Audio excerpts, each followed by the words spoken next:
रहमान रहीम ਤੁਹਾਡੀ ਅੱਜ ਮਸ਼ਕ ਆ ਸਟਾਈਲਿਸ਼ ਇੰਗਲਿਸ਼ ਔਰ ਇਹਦੇ 'ਚ ਅੱਜ ਐਮ ਲਿਖਣਾ ਵਾ ਇਹ ਕੋਨਾ ਇਸਤੇਮਾਲ ਹੋਣਾ ਇਹਦਾ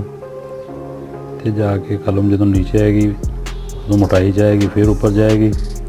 ਹਲਕੀ ਹੋਏਗੀ ਫਿਰ ਮੋਟਾਈ ਨਾਲ ਆਏਗੀ ਔਰ ਇੱਦਾਂ ਇਹਨੂੰ ਛੋੜ ਦਿਆਂਗੇ ਅਸੀਂ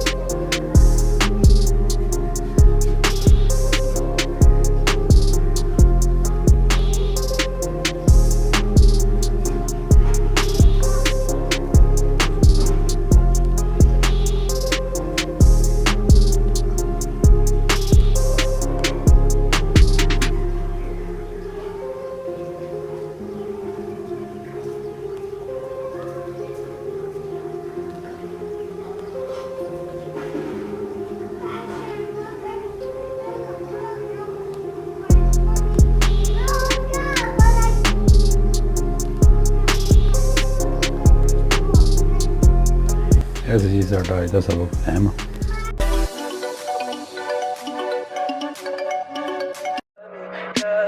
Tell me pretty lies, look me in the face. Tell me that you love me, even if it's fake.